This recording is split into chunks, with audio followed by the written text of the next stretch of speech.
નમસ્કાર વિદ્યાર્થી મિત્રો, ચેપ્ટર 4 માં આપણે આજે ઉદાહરણના દાખલા જોઈએ. તો ઉદાહરણ નંબર 1,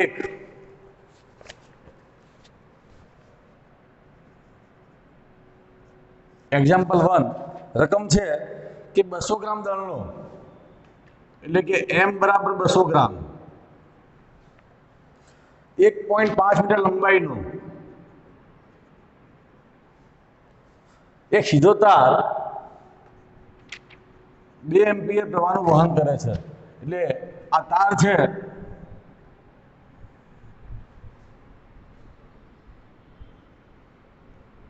એ 2 એમ્પિયર પ્રવાહનું વહન કરે છે. તેને સમક્ષિતિજ અને સમાન ચુંબકીય ક્ષેત્રમાં આકૃતિ આપેલી છે. ચુંબકીય ક્ષેત્ર અંદર તરફનું છે. ચુંબકીય ક્ષેત્ર અંદર તરફનું છે. આવા સમાન ચુંબકીય ક્ષેત્રમાં હવામાં લટકતો રાખેલો હોય તો ચુંબકીય ક્ષેત્રનું મૂલ્ય કેટલું થશે? હવે હવામાં લટકેલો રાખેલો છે એટલે એની પર લાગશે વજન બળ mg. વજન બળ mg લાગે. જ્યારે પ્રવાહખંડની દિશા કઈ હોય, idl અથવા il, એ પ્રવાહખંડની દિશા આ તરફની હોય તો il ક્રોસ b, તો ચુંબકીય બળ કઈ દિશામાં લાગે? ઉપરની દિશામાં લાગે, fm.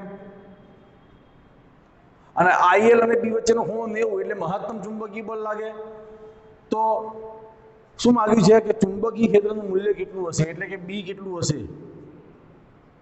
બરોબર, g બરાબર લઈ લેવાના 9.8 મીટર પર સેકન્ડ સ્ક્વેર. તો અહીં આકૃતિ પરથી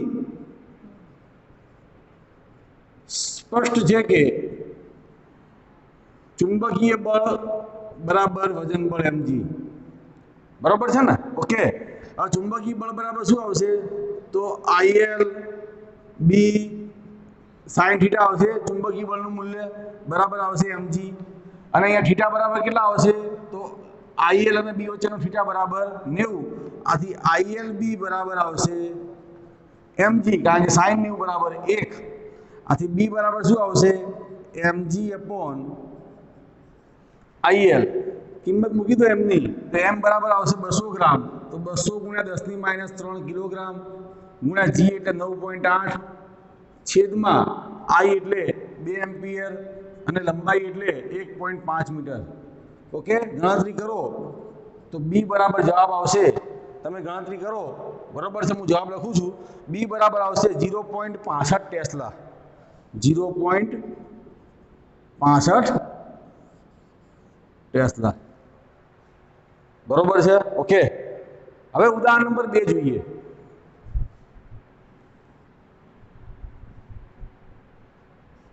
ઉદાહરણ નંબર 2 જોઈએ. રકમ છે કે જો ચુંબકીય ક્ષેત્ર y અક્ષ સમાંતર હોય, એટલે કે સદિશ b બરાબર શું આવશે? bj caret. ચુંબકીય ક્ષેત્ર y અક્ષ સમાંતર એટલે કે સદિશ b બરાબર bj કેરેટ. અને વિદ્યુતભારિત કણ ધન x અક્ષ સાથે, બરોબર ને, વિદ્યુતભારિત કણનો વેગ જે છે v બરાબર એ v i કેરેટ છે, ધન x સાથે. આકૃતિ આપેલી છે, જો કે આકૃતિ દોરવાની જરૂર નથી. તો આકૃતિમાં દર્શાવ્યા મુજબ ગતિ કરતો હોય, તમારી બુકમાં જોજો તમે, તો નંબર a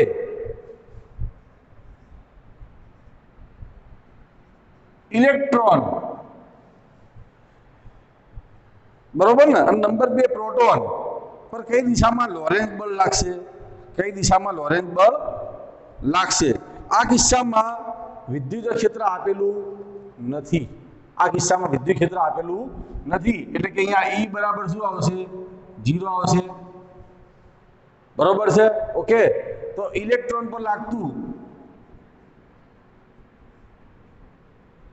લોરેન્સ બળ, તો આ લોરેન્સ બળનું સૂત્ર F બરાબર સૂત્ર શું આવશે? QE plus V cross B. બરોબર છે ને? ઓકે E બરાબર 0 લઈ લેવાનો અને Q બરાબર લઈ લેવાનો ઇલેક્ટ્રોનનો વિદ્યુતભાર માઈનસ E જો સદિશ છે તો સદિશ સ્વરૂપે ઇલેક્ટ્રોનનો ધન વિદ્યુતભાર ધન લેવાનો ઋણ વિદ્યુતભાર ઋણ લેવાનો આથી સદિશ F બરાબર આવશે માઈનસ E ખાસ ધ્યાન રાખજો કે જ્યારે સદિશ ગણતા હોઈએ ત્યારે ધન વિદ્યુતભાર ધન લેવાનો ઋણ વિદ્યુતભાર ઋણ લેવાનો મૂલ્ય સ્વરૂપે ધન વિદ્યુતભાર અને ઋણ વિદ્યુતભારના બધાના મૂલ્યો ધન લેવાના બરોબર ઓકે તો અહીંયા V ક્રોસ B આવશે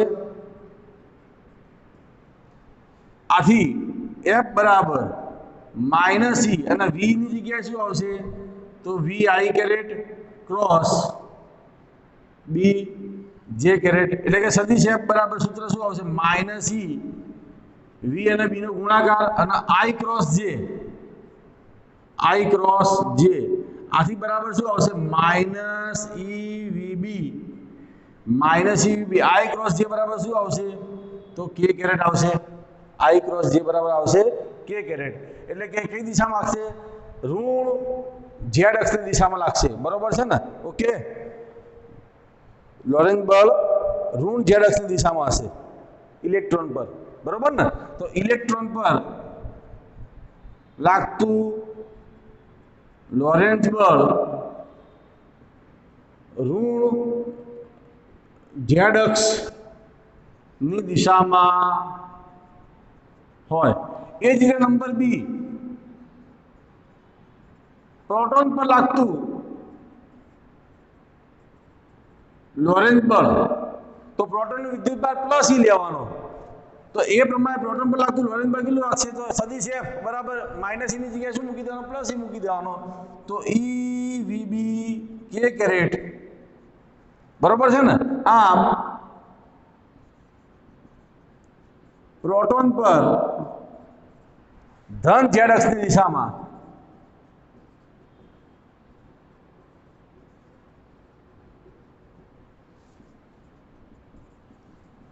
લોરેન્ટ્ઝ બળ લાગશે બરોબર છે ઓકે જોઈ લો આ બંને દાખલા ઉદાહરણ નંબર 3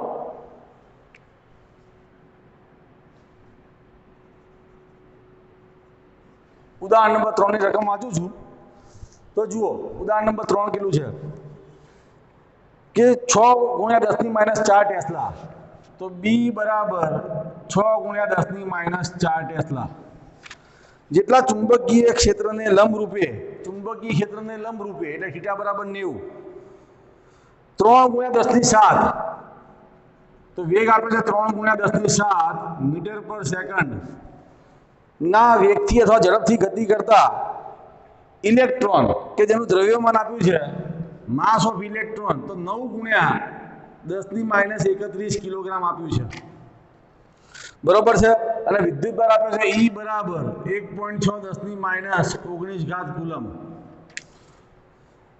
ના માર્ગની ત્રિજ્યા કેટલી હશે તો R બરાબર શોધવાના છે ઓકે તેના પરિભ્રમણની આવૃત્તિ કેટલી હશે તો પરિભ્રમણની આવૃત્તિ બરોબર છે આવૃત્તિને fc કહેવાય પરિભ્રમણની આવૃત્તિને શું કહેવાય ઓમેગા c કહેવાય પરિભ્રમણની આવૃત્તિ શોધવાની છે બરોબર ને ઓકે અને તેની ઊર્જા k માં શોધો તો આ કિસ્સામાં ઇલેક્ટ્રોનની ફક્ત ગતિ ઊર્જા હોય તો ગતિ ઊર્જા કેપિટલ K શોધો પરિભ્રમણની આવૃત્તિની સાથે સાથે આપણે એની આવૃત્તિ પણ શોધી દઈશું પરિભ્રમણની આવૃત્તિની સાથે સાથે એની આવૃત્તિ પણ શોધી દઈશું બરોબર છે તો અહીંયા આ જે ચુંબકીય ક્ષેત્રને લંબ રૂપે દાખલ થાય છે એટલે કે θ બરાબર કેટલો આવશે અહીંયા 90 આવશે એનો મતલબ કે વર્તુળ ગતિ કરશે તો મેં તમને શીખવાડ્યું છે ડાયરેક્ટ સૂત્ર આવડતું હોય તો બરોબર છે નહીતર તમારે શું યાદ રાખવાનું કે mv²/r બરોબર છે ને અહીંયા ઇલેક્ટ્રોનનું દળ આવશે એટલે કે me આવશે તો mev²/r બરાબર શું આવશે qvb q ની જગ્યાએ શું આવશે ઇલેક્ટ્રોનનો વિદ્યુતભાર આવશે q ની જગ્યાએ શું આવશે ઇલેક્ટ્રોનનો વિદ્યુતભાર evb આવશે બરોબર છે ધેરફોર vv કેન્સલ થઈ જાય ધેરફોર શું આવશે mev/r બરાબર આવશે eb આ તમારે પરીક્ષામાં લખવું જરૂરી નથી તમે સૂત્ર ડાયરેક્ટ આવડતું હોય તો તમે જાતે ડાયરેક્ટ લખી શકો છો ધેરફોર અહીંયા r બરાબર શું આવશે તો r બરાબર આવશે શું આવશે MEV अपॉन EB કિંમત મૂકી દો therefore R બરાબર ચલો ME એટલે કેટલા તો 9 ગુણ્યા 10 ની માઈનસ 31 V એટલે 3 ગુણ્યા 10 ની 7 E એટલે 1.6 10 ની માઈનસ 19 અને B એટલે 6 10 ની માઈનસ 4 બરોબર છે તો R ની કિંમત તમે ગણો કેલ્ક્યુલેટરનો ઉપયોગ કરીને ગણો તો R ની કિંમત હું લખું છું 2.8125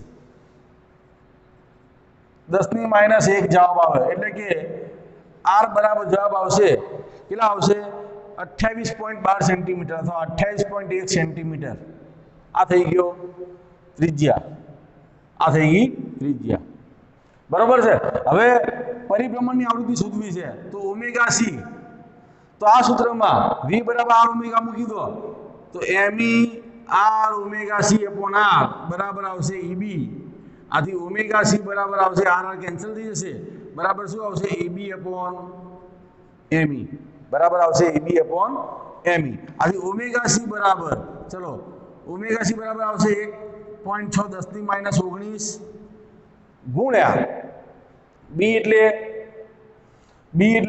6 10 ની માઈનસ 4 અને me એટલે 9 ગુણ્યા 10 ની માઈનસ 31 આ થઈ ગયા ઓમેગા c આ આવશે રેડિયન પર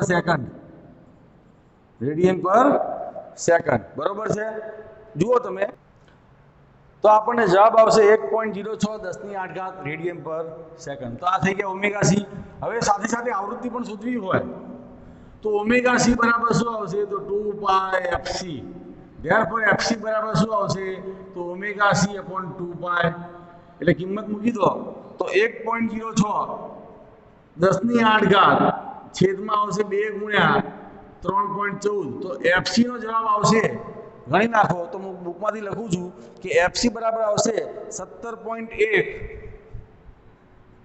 ગુણ્યા 10 ની 6 ઘાત હર્ટ્ઝ એટલે કે 17.1 મેગા હર્ટ્ઝ જવાબ આવશે બરોબર છે ઓકે ક્લિયર તો આ થઈ ગયું હવે કાઇનેટિક એનર્જી તો ગતિ ઊર્જા k બરાબર શું આવે કેપિટલ K બરાબર શું આવે તો 1/2 me v સ્ક્વેર તો 1/2 me એટલે કેટલા તો 9 ગુણ્યા 10 ની માઈનસ 31 અને v સ્ક્વેર એટલે કેટલા તો 3 નો વર્ગ 9 અને 10 ની 14 ઘાત જવાબ આવે આથી k બરાબર તો ચલો 9 ભાગ્યા 2 એટલે 40.5 બરોબર છે ઓકે અને 10 ની 31 માંથી 14 જાય બરોબર છે તો કેટલા આવે તો 30 માંથી 14 જાય તો 16 અને 17 તો 10 ની માઈનસ 17 ઘાત જૂલ આવે હવે ખાસ ધ્યાન રાખજો તમારે જવાબ ઇલેક્ટ્રોન વોલ્ટમાં માંગ્યો છે તો આ યાદ રાખી લો કે 1 ઇલેક્ટ્રોન વોલ્ટ બરાબર 1.6 10 ની માઈનસ 19 જૂલ બરોબર ને આ યાદ રાખી લો 1.6 ઇલેક્ટ્રોન વોલ્ટ બરાબર કેટલા તો 1.6 10 ની માઈનસ 19 જૂલ તો 1 જૂલ બરાબર કેટલા તો 1 ભાગ્યા 1.6 10 ની માઈનસ 19 એનો મતલબ કે આ જૂલની જગ્યાએ જો ઇલેક્ટ્રોન વોલ્ટમાં ફેરવવું હોય તો 1.6 10 ની માઈનસ 19 વડે ભાગવા પડે આથી k બરાબર આવશે 40.5 10 ની માઈનસ 17 છેદમાં 1.6 10 ની માઈનસ 19 ઘાત જવાબ આવશે ઇલેક્ટ્રોન વોલ્ટ તો ફાઇનલ આન્સર આવશે ગણતરી કરજો તમે તો જવાબ આવશે 2.5 ગુણ્યા 10 ની 3 ઘાત ઇલેક્ટ્રોન વોલ્ટ એટલે કે આવશે 2.5 keV બરોબર તો આ થઈ ગયો તમારો ઉદાહરણ નંબર 3 ઓકે લખી નાખો હવે ઉદાહરણ નંબર 4.4 જોઈએ તો ઉદાહરણ 4.4 રકમ વાંચું છું એક સાયક્લોટ્રોનમાં દોલન આવૃત્તિ ધ્યાન રાખજો પરિભ્રમણ આવૃત્તિ કે તો ઓમેગા લેવાના दोलन आवृत्ति ले तो के तो एफ लेवाना। तो दोलन आवृत्ति છે એફસી બરાબર સાયક્લોટ્રોન આવૃત્તિ 10 મેગાહર્ટ્ઝ ની છે। તો 10 મેગાહર્ટ્ઝ, મેગા એટલે 10 ની 6 ઘાત ગુણ્યા 10 એટલે કે 10 ની 7 ઘાત હર્ટ્ઝ થાય। પ્રોટોન્સ છે બરોબર છે, એટલે પ્રોટોનનું દળ લઈ લઈએ તો પ્રોટોન બરાબર એમપી, તો 1.66 10 ની -27 ઘાત કિલોગ્રામ। આ દળ યાદ રાખી દેવાનું દાખલો ગણવા માટે, અથવા આપેલું હશે બરોબર છે, ક્લિયર। તો આ બુકમાં 1.67 આપેલું છે, 1.66 અથવા 1.67 લેવાય। પ્રોટોનને પ્રેરિત કરવા માટે કેટલું ચુંબકીય ક્ષેત્ર છે જોઈએ, એટલે કે કેટલું ચુંબકીય ક્ષેત્ર જોઈએ એ શોધવાનું છે। આગળ વાંચો। હવે જો ડિસ્કની ત્રિજ્યા r બરાબર 60 સેન્ટીમીટર હોય, એટલે કે 0.6 મીટરની ત્રિજ્યા હોય ડિસ્કની, બરોબર છે, તો આ પ્રવેગક વડે ઉત્પન્ન થયેલા પ્રોટોનની કિરણાવલીની ગતિ ઊર્જા k કેટલી હશે? ગતિ ઊર્જા k કેટલી હશે? બરોબર છે, તો ગતિ ઊર્જા શોધવાની છે અને ચુંબકીય ક્ષેત્ર શોધવાનું છે। ક્લિયર? તો આપણી પાસે સૂત્ર છે બરોબર છે, ફરીથી કે mv²/r બરાબર સૂત્ર શું આવશે? qvb સાયક્લોટ્રોનમાં માટેનું સૂત્ર। આ સૂત્ર યાદ રાખી દેવાનું જો બીજા સૂત્રો યાદ ના આવે તો। ઓકે, તો vv કેન્સલ, આથી mv/r બરાબર શું આવશે? q ની જગ્યાએ આવશે ઇલેક્ટ્રોનનો વિદ્યુતભાર, પ્રોટોનનો વિદ્યુતભાર e બરાબર લેવાનો છે 1.6 10 ની -19 ઘાત કુલમ, 10 ની -19 ઘાત કુલમ, એટલે કે q ની જગ્યાએ શું આવશે? e આવશે, એટલે કે eb બરોબર છે। હવે જુઓ આ m આપ્યું છે, કોનું દળ? પ્રોટોનનું દળ થાય। r આપી છે, e આપ્યો છે, શું શોધવાનું થાય? v શોધવાનું થાય ને। ઓકે, ધેરફોર b ને સૂત્ર કરતા બનાવી દો, તો b બરાબર સૂત્ર શું આવશે? mpv અપોન er થાય। b શોધવાનું છે, ખાલી v શોધવાનું છે। હવે તો હવે v બરાબર કેટલા? તો 2πr/t।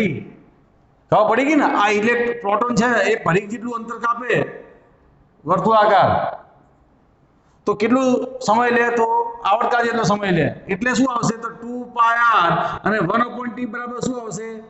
f આવે। 1/t બરાબર શું આવે? આવૃત્તિ આવે। તો આ કિંમત તમે અહીંયા મૂકી દો। ધેરફોર b બરાબર mp અને v બરાબર શું આવશે? તો 2πr fc અપોન er। તો r કેન્સલ થઈ ગયા। ધેરફોર b બરાબર આવશે mp 2πfc અપોન e, કિંમત મૂકી દો તો 1.67 10 ની -27 ઘાત ગુણ્યા 2 ગુણ્યા 3.14 ગુણ્યા fc કેટલા આપ્યા છે? તો 10 ની 7 ઘાત અને છેદમાં e એટલે કેટલા? તો 1.6 10 ની -19 ઘાત। આ થઈ ગયા b, આ થઈ ગયા b, બરોબર છે। ચલો કિંમત ગણો, તો b બરાબર આવશે ટેસ્લા, b બરાબર આવશે ટેસ્લા। હું કિંમત લખી દઉં છું 0.66 ટેસ્લા, 0.66 ટેસ્લા। ક્લિયર? હવે આ b શોધાઈ ગયું। હવે ગતિ ઊર્જા k શોધવાની છે, તો ગતિ ઊર્જા તો k બરાબર આવશે 1/2 mv²। ઓકે, m ની જગ્યાએ શું લખી દેવાના? mp લખી દેવાના। તો ગતિ ઊર્જા k બરાબર 1/2 mp અને v બરાબર કેટલા? તો 2πr fc, એટલે 2πr fc આખાનો સ્ક્વેર આવે, આખાનો સ્ક્વેર આવે। ધેરફોર mp અહીંયા શું આવશે? 4π² r² fc² અપોન શું આવશે? 2 આવે। ધેરફોર અહીંયા બે ઉડી ગયા, એટલે શું આવશે? તો 2π² r² fc² અને અહીંયા mp। આ થઈ ગઈ ગતિ ઊર્જા k। કિંમતો મૂકીને ગણી નાખો, તો કિંમત મૂકી આપણે તો mp બરાબર આવશે 1.67 10⁻27 ગુણ્યા 2 ગુણ્યા 3.14 નો વર્ગ ગુણ્યા r સ્ક્વેર. તો r એટલે કેટલા છે? તો 0.6 નો વર્ગ એટલે કે 36 10⁻2 થઈ જાય. બરોબર છે ને? એટલે કે 0.6 નો વર્ગ ગુણ્યા fc નો વર્ગ એટલે 10⁻7 ઘાત નો વર્ગ fc નો વર્ગ એટલે કે 10⁻14 ઘાત. એટલે કે ગતિ ઊર્જા k બરાબર આપણે આ ગણી નાખો તો હું જવાબ લખું છું. તો k બરાબર આવશે, ગણતરી કરો ઘાત. તો ગણતરી કરીએ તો આપણને આવો જવાબ જૂલમાં મળે. તમારી બુકમાં જવાબ ઇલેક્ટ્રોન વોલ્ટમાં આપ્યો છે. તો ઇલેક્ટ્રોન વોલ્ટમાં ફેરવવું હોય તો ધ્યાન રાખજો, મેં તમને આગળના દાખલામાં શીખવાડી દીધું કે 1 ઇલેક્ટ્રોન વોલ્ટ બરાબર કેટલા. તો આ શીખવાડ્યું છે મેં કે 1 ઇલેક્ટ્રોન વોલ્ટ બરાબર 1.6 10⁻19 ઘાત જૂલ. તો 1 જૂલ બરાબર કેટલા? તો 1 ભાગ્યા 1.6 10⁻19 અને ઇલેક્ટ્રોન વોલ્ટ થઈ જાય. તો જૂલની જગ્યાએ આ મૂકી શકાય. એટલે તમે k ગણશો તો k બરાબર આવશે 11.85 ગુણ્યા 10⁻13 ભાગ્યા 1.6 10⁻19 ઘાત ઇલેક્ટ્રોન વોલ્ટ થઈ જાય. ચલો ગણો. તો ગણતરી કરીએ તો આપણને આવો જવાબ આવે 7.4 10⁶ ઘાત eV. આથી k બરાબર આવશે 7.4 meV. ક્લિયર? તો આ થઈ ગયો તમારું ઉદાહરણ નંબર 4.4. હવે ઉદાહરણ નંબર 4.5 4.6 4.7 4.8 4.9 આપણે ગણાવી દીધા છે. ઉદાહરણ નંબર 4.10 જોઈએ. તો ઉદાહરણ નંબર 4.10 જોઈએ. રકમ વાંચું છું. કોઈ એક સ્થળે પૃથ્વીના ચુંબકીય ક્ષેત્રનો સમક્ષિતિજ ઘટક, બરોબર ને, એટલે કે B બરાબર 3⁻5 ઘાત ટેસ્લા છે. અને આ ક્ષેત્રની દિશા ભૌગોલિક દક્ષિણથી ભૌગોલિક ઉત્તર તરફની છે. એટલે કે ચુંબકીય ક્ષેત્ર એ ભૌગોલિક દક્ષિણથી ભૌગોલિક ઉત્તર તરફ છે. હકીકતમાં આ ચુંબકીય ક્ષેત્ર આમ સમક્ષિતિજ છે. હું એવું દોરી શકું નહીં, એટલે મારે આ રીતે ઊભું દોરવું પડે. બરોબર છે? તો આ થઈ ગઈ બી ની દિશા. ચલો, એક લાંબો સીધો વાહક તાર 1 એમ્પિયર જેટલા સ્થાયી વિદ્યુત પ્રવાહ ધરાવે છે અને તેને સમક્ષિતિજ ટેબલ પર મૂકવામાં આવે તો તેમાંથી પસાર થતા વિદ્યુત પ્રવાહની દિશા નંબર એ પ્રવાહની દિશા શું આપું છે? પૂર્વથી પશ્ચિમ તરફ. પ્રવાહની દિશા પૂર્વથી પશ્ચિમ તરફ હોય એટલે કે આ કિસ્સામાં આ વાહક તાર છે, આ થઈ ગયો પૂર્વ અને આ થઈ ગયો પશ્ચિમ. તો વાહક તારની દિશામાં એટલે કે પ્રવાહની દિશા પૂર્વથી પશ્ચિમ તરફ છે. તો ચોખ્ખી વાત છે કે IL અને B વચ્ચેનો ખૂણો કેટલો થાય? 90 થાય. તો અહીં IL સદિશ અને B વચ્ચેનો ખૂણો થીટા બરાબર કેટલો છે? 90 ડિગ્રી. ચલો આગળ વાંચો. તો ત્યારે એકમ લંબાઈ દીઠ તેના પર લાગતું બળ શોધો. એકમ લંબાઈ દીઠ. તો આપણે બળનું સૂત્ર જાણીએ છીએ કે F બરાબર સૂત્ર શું આવે? IL ક્રોસ B આવે. એટલે બળનું મૂલ્ય કેટલું આવે? F બરાબર IL B sin θ આવે. આ બળનું મૂલ્ય. હવે એકમ લંબાઈ દીઠ લેવું હોય તો આપણે શું લેવું પડે? F/L થઈ જાય. અને એકમ લંબાઈ દીઠ બળને આપણે સ્મોલ f કહીએ છીએ. ના લખો ચાલે. બરોબર છે? તો આવશે IB sin θ. થીટા બરાબર કેટલા લેવાના? 90 લેવાના. I અને B ની કિંમત આપેલી છે. તો I બરાબર કેટલા લઈએ? 1 લઈએ. B બરાબર કેટલા લઈએ? 3⁻5 અને sin 90. એટલે જવાબ કેટલો આવશે? એકમ લંબાઈ દીઠ બળ સ્મોલ f બરાબર 3⁻5 અને એકમ આવશે ન્યૂટન પર મીટર. એકમ આવશે ન્યૂટન પર મીટર. એકમ લંબાઈ દીઠ લાગતા બળને. ઓકે, આ દાખલો નંબર A થઈ ગયો. દાખલો નંબર B જુઓ. તો દાખલા નંબર B માં શું કીધું છે જુઓ તમે, કે દક્ષિણથી ઉત્તર તરફ હોય. બરોબર ને? પ્રવાહની દિશા ક્યાંથી? દક્ષિણથી उत्तर तरफ होय एनो मतलब के आ दिशा में प्रवाह होय आई तो आना माटे थीटा बराबर केटलो थई जाय 0 थई जाय बरोबर ने तो अहीं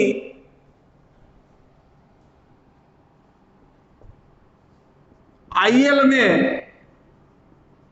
बी वच्चेनो खूणो थीटा बराबर 0 आथी जे बळ छे आईएल क्रॉस बी परथी ए बळ बराबर થઈ જાય IL B sin theta theta बराबर 0 એટલે બળ કેટલું થઈ જાય 0 થઈ જાય 0 ન્યૂટન બરોબર છે ઓકે હવે ઉદાહરણ નંબર 4.11 જોઈએ આ દાખલો સરસ દાખલો છે જોઈ લો તમે આમાં બધું જ આવી જશે મોટો દાખલો છે સૌથી પહેલા તો રકમ વાંચીએ કે 5 પાસે વીટા લેલા 100 આંટા વાળું એટલે કે આંટાની સંખ્યા n બરાબર કેટલા 100 અને ત્રિજ્યા આપી છે 10 સેન્ટીમીટર એટલે કે 0.1 મીટર એક વર્તુળાકાર ગૂંચળું 3.2 એમ્પિયર નો પ્રવાહ ધરાવે છે કેટલા 3.2 એમ્પિયર તો દાખલો નંબર એ આ ગૂંચળાના કેન્દ્રમાં કેટલું ચુંબકીય ક્ષેત્ર હશે તો ગૂંચળાના કેન્દ્રમાં કેટલું ચુંબકીય ક્ષેત્ર હોય बराबर है ना तो गुचा पर μ0 I/2r सूत्र है बराबर ने અને આટાની સંખ્યા કેટલા હોય n હોય તો n વડે ગુણવા પડે તો b બરાબર ચલો n કેટલા તો 100 ગુણ્યા μ0 એટલે કેટલા તો 4 pi 10⁻⁷ I કેટલા તો 3.2 ભાગ્યા 2 અને r કેટલા તો 0.1 ચલો ગણી નાખો b બરાબર આટલા ટેસ્લા થાય ચુંબકીય ક્ષેત્ર બરાબર છે હું જવાબ લખું છું તો જવાબ આવશે 2 × 10⁻³ ટેસ્લા 2 × 10⁻³ ટેસ્લા બરોબર છે ઓકે હવે દાખલો નંબર બી જુઓ દાખલો નંબર બી કે ગૂંચળાની ચુંબકીય મોમેન્ટ કેટલી હશે તો ગૂંચળાની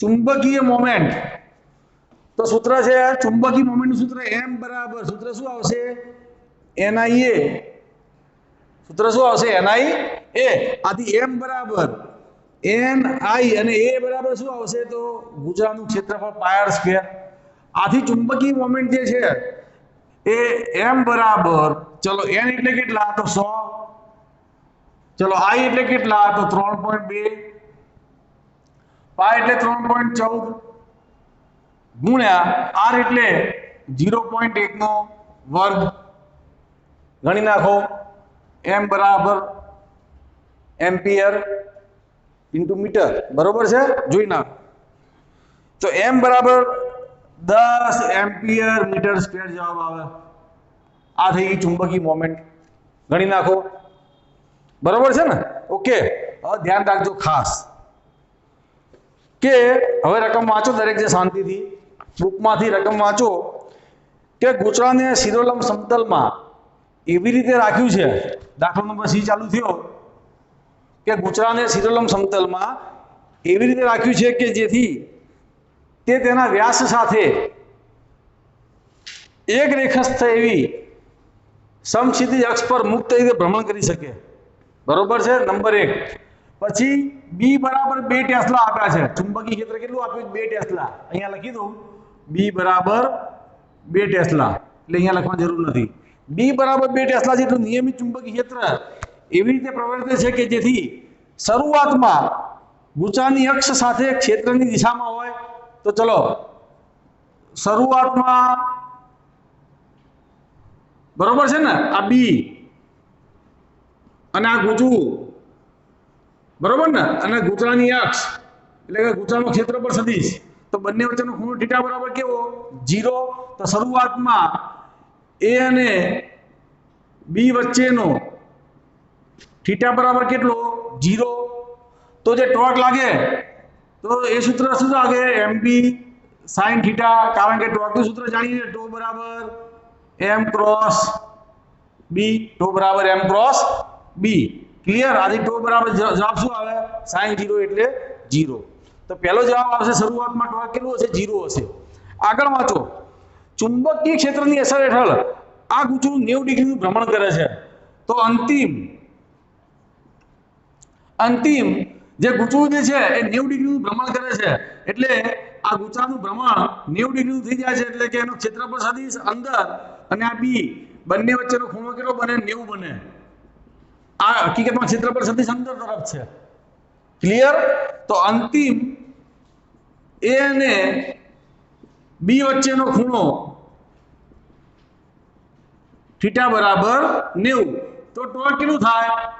તો સૂત્ર શું આવશે? mb sin થીટા પરથી ટોર્ક બરાબર સૂત્ર શું આવશે? mb આવશે, કારણ કે sin 90 બરાબર 1. આથી m ની કિંમત મૂકી દો તો m ની કિંમત 10 છે અને b ની કિંમત મૂકી દો તો 2. એટલે શું આવશે? તો બરાબર 20 ન્યૂટન મીટર. ઓકે. હવે દાખલો નંબર સી પતી ગયો આર્યો કે શરૂઆત અને અંતિમ સ્થિતિના ટોર્કના મૂલ્યો. તો શરૂઆતમાં ટોર્ક 0, અંતિમ ટોર્ક 20 ન્યૂટન મીટર. બરોબર છે? હવે દાખલો નંબર ડી આવશે. ધ્યાન રાખજો, આ અગત્યનો દાખલો છે. દાખલો નંબર ડી જુઓ. શું લખ્યું છે કે જ્યારે ગૂંચળું 90 ડિગ્રીએ પહોંચે, જ્યારે ગૂંચળું 90 ડિગ્રીએ પહોંચે ત્યારે તેને કેટલી કોણીય ઝડપ પ્રાપ્ત કરીએ છે? એટલે કોણીય ઝડપ શોધવાની છે, ઓમેગા. ગૂંચળાની કોણીય ઝડપ એટલે ઘૂમતું આમ જાય ને તો એને 0 થી 90 ડિગ્રી ઉપર જાય, આમ 0 થી 90 ડિગ્રી ઉપર, ત્યારે એને પ્રાપ્ત કરેલી કોણીય ઝડપ શોધવાની છે. બરોબર છે? તો એના માટે આપણે સૂત્ર જોઈએ. આ સૂત્ર લઈએ કે ટો બરાબર mb sin થીટા. તમારી રકમ વાંચો તમે. તમારી રકમમાં છેલ્લે આપ્યું છે કે ગૂંચળાની જડત્વની ચાક માત્રા, એટલે કે I આપેલા છે, જડત્વની ચાક માત્રા એ કેટલા આપ્યા છે? તો 0.1 કિલોગ્રામ મીટર સ્ક્વેર આપેલા છે. બરોબર છે ને? તો હવે આપણે સૂત્રનું રૂપાંતર કરીએ પહેલા. તો ધ્યાન રાખજો, તમે ભણ્યા છો ચાક ગતિમાં કે ટો બરાબર સૂત્ર શું આવશે? I આલ્ફા આવશે. ક્યાંથી આવ્યું? F બરાબર ma ઉપરથી આવ્યું. F બરાબર ma પરથી ટો બરાબર I આલ્ફા બરાબર સૂત્ર આવશે mb sin થીટા. હવે I આલ્ફા એટલે શું? તો d ઓમેગા બાય dt બરાબર શું આવશે? mb sin theta.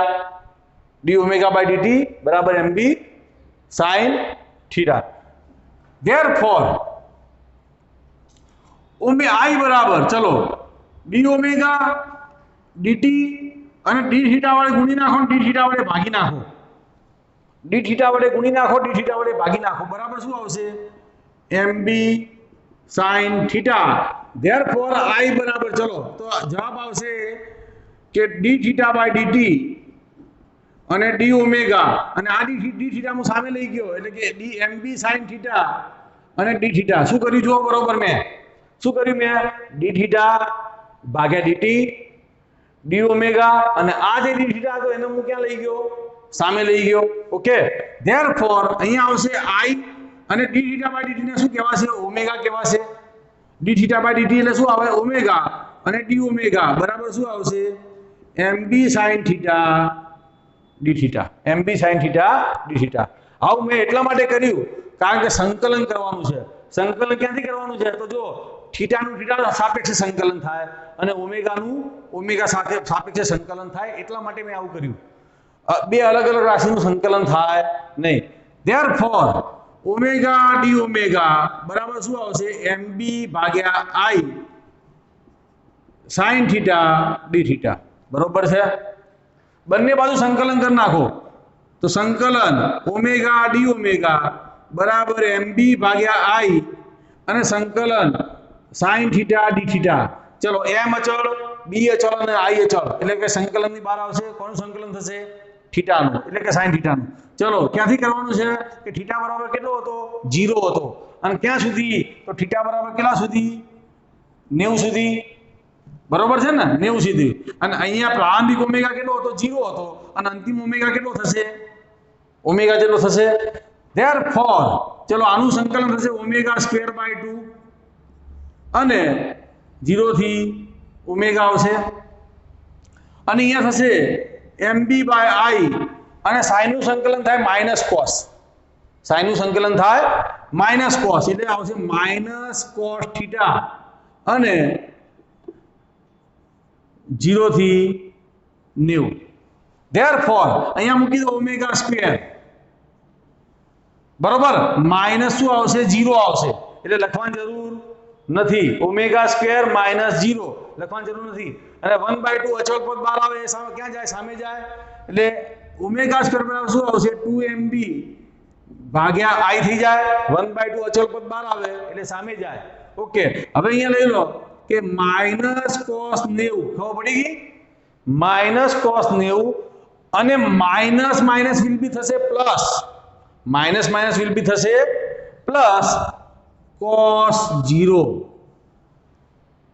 એટલે cos 90 બરાબર આવશે 0 અને cos 0 બરાબર આવશે 1 એટલે ફાઇનલ આન્સર આવશે ઓમેગા બરાબર સૂત્ર આવશે અંડર રૂટ ટ્વાઇસ mb ભાગ્યા i બરાબર છે ને અને આનું મૂલ્ય આવશે 0 + 1 0 + 1 ખબર પડી ગઈ ને આ 0 અને આ 1 એટલે આ લખવાની જરૂર નથી આથી ફાઇનલ કિંમત આપણે લખી દઈએ ઓમેગા બરાબર અંડર રૂટ ચલો ટ્વાઇસ m ની કિંમત કેટલી તો m ની કિંમત છે 10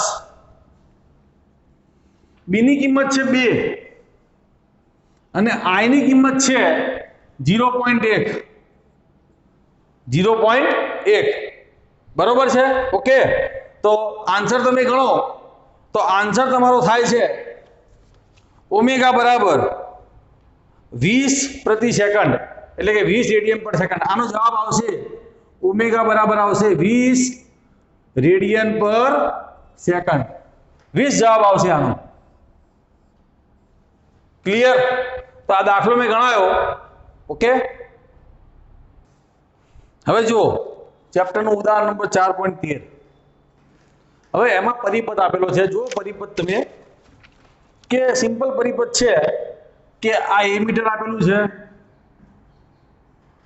આ અવરોધ જોડેલો છે મેં તમને થિયરી ભણાવી હતી એ પ્રમાણે જ છે આ રહ્યું એટલે તમને બહુ તકલીફ નહીં પડે અને આ વોલ્ટેજ છે તો વોલ્ટેજ 3 વોલ્ટનો છે અવરોધ 3 ઓહ્મનો છે અને એમીટર એટલે કે ગેલ્વેનોમીટરનું એમીટરમાં રૂપાંતર કરીને આપેલું છે આ હકીકતમાં ગેલ્વેનોમીટર છે એનું એમીટરમાં રૂપાંતર કરીને આપેલું છે રકમ વાંચું છું કે જો દર્શાવેલું એમીટર તેમાં 3 ભાગ છે દાખલો નંબર A કે જેનો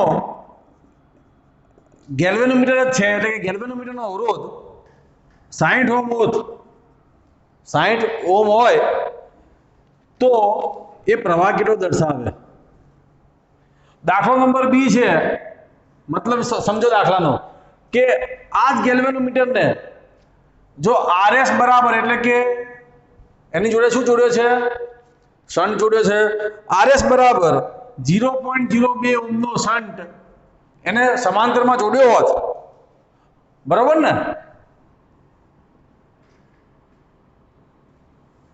ગેલ્વેનોમીટરને સમાંતર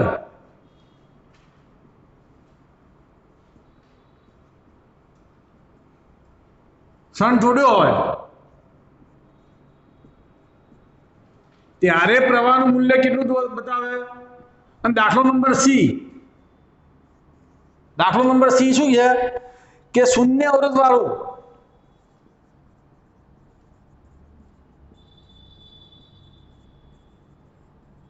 આદર્શ એમીટર હોય ત્યારે પ્રવાહ કેટલો બતાવે મેં તમને વાક્ય પણ લખાવ્યું છે કે આદર્શ એમીટરનો અવરોધ શૂન્ય હોય યાદ હોય તો મેં તમને વાક્ય પણ લખાવ્યું છે બરાબર તો જો સૌથી પહેલા તો આ કિસ્સા માટે જો અવરોધ 60 ઓહ્મ હોય તો આ 3 અને આ 60 શ્રેણી જોડાનો સરવાળો થાય V બરાબર સૂત્ર આવશે I R પ્લસ શું આવશે RG આવશે આથી I બરાબર સૂત્ર શું આવશે V ભાગ્યા R પ્લસ RG આથી I બરાબર V એટલે કેટલા તો 3 વોલ્ટ ભાગ્યા R કેટલા તો 3 અને આનું ઓહ્મ છે 60 ઓહ્મ એટલે કે 63 ઓહ્મ જવાબ આવે એટલે કે 3 ભાગ્યા 63 ઓહ્મ કરો તો જવાબ આવશે 0.048 એમ્પિયર, 0.048 એમ્પિયર, બરોબર ને? એટલે કે આ પ્રવાહ ખોટું દર્શાવે છે. તો ચલો હવે આને શન્ટ જોડી દઈએ તો પરિણામી અવરોધ જેને આપણે કહીએ R' તો શું થાય? આને આપણે શન્ટ જોડ્યો કહેવાય. આમ સમાંતરમાં બીજા પરિપથ માટે તો આ શું આવશે? Rg ગુણ્યા Rs અપોન Rg વત્તા Rs આવશે. એટલે કે નવો અવરોધ થઈ જશે R' આખાનો. ધેરફોર પ્રવાહ I બરાબર કેટલો આવશે? તો V ભાગ્યા R તો છે જ, V ભાગ્યા R તો છે જ, અને વત્તા શું આવશે? Rs આવશે. હવે આ કિંમત ગણો તો Rg કેટલા? તો 60 ગુણ્યા Rs કેટલા? તો 0.02 ભાગ્યા 60 વત્તા 0.02. ચલો આ કિંમત ગણો તો કિંમત ગણવાથી જવાબ આવશે 0.02 ઓહમ. કિંમત ગણવાથી જવાબ આવશે 0.02 ઓહમ. તો અહીંયા 3 ભાગ્યા 3 વત્તા 0.02 થઈ જાય. R ની કિંમત 3, Rs ની કિંમત 0.02. આથી I બરાબર, તો I બરાબર આવશે કેટલો? 0.99 એમ્પિયર. 0.99 એમ્પિયર ગણતરી કરજો. અને જો આદર્શ એમીટર હોય તો આદર્શ એમીટર માટે આદર્શ એમીટરનો અવરોધ શું હોય? શૂન્ય હોય. એટલે આ અવરોધને શૂન્ય ગણીએ, શૂન્ય ગણવાનો છે તો ફક્ત કયો અવરોધ આવશે? 3 ઓહમનો જ અવરોધ આવશે. તો I બરાબર સૂત્ર શું આવશે? V ભાગ્યા R, એટલે કે 3 ભાગ્યા 3. તો આદર્શ એમીટર માટે લખેલું જ છે કે આદર્શ એમીટરનો અવરોધ શૂન્ય છે.